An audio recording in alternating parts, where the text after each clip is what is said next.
Nagyon-nagyon szépen köszönöm. Mint a harapófogó, úgy ölelt akarja. Asszony még így sohasem szeretett. Tenyerén vitt, szájából etetett. És éppen ezért volt, hogy egy éjjel lopva, mint tolvaj, elszöktem nesztelen. Szegény gyermek, hogy is sejtette volna, hogy sok lesz nékem ennyi szerelem.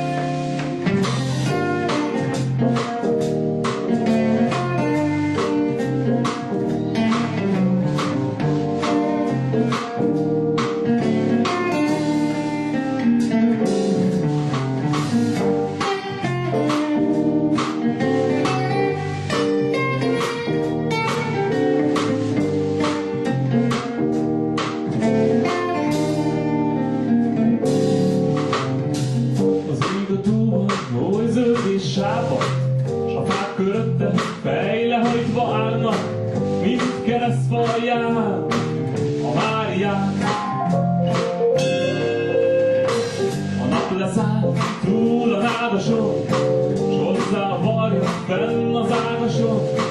Kárognak valami koldus árián. Nyújtott bőrökre a hullámok várnak, a víz lassan, sötét lesz, mint a szél.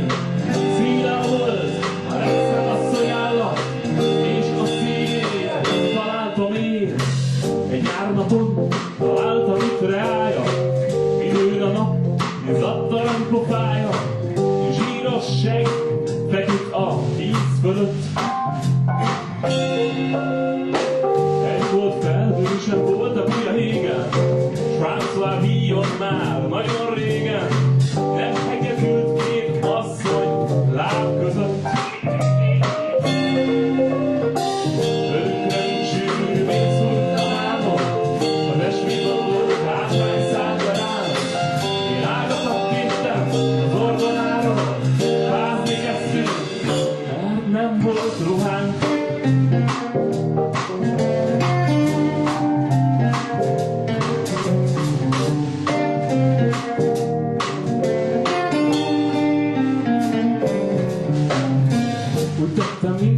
Csak csókjára várnék, s öléd néztem a sűrű bársonyárnyé.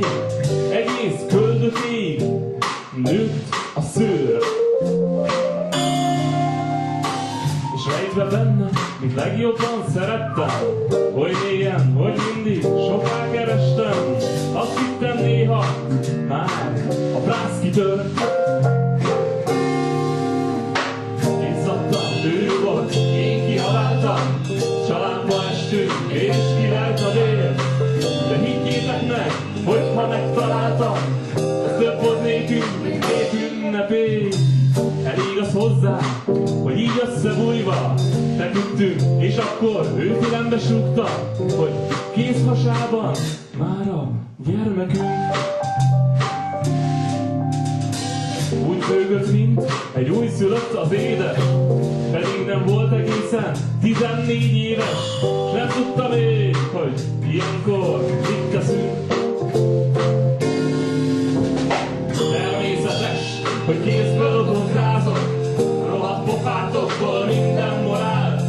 A ója névét is senki se vágott, azért mert egy kis asszony felcsinált.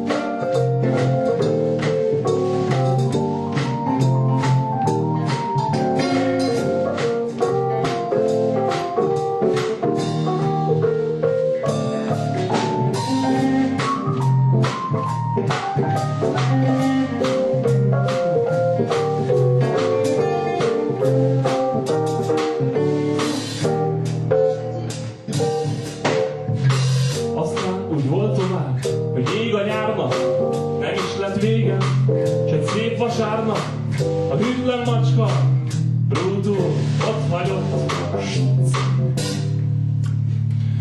Szája nélkül, oly nehéz az élet, magam csavargok és csak felhő.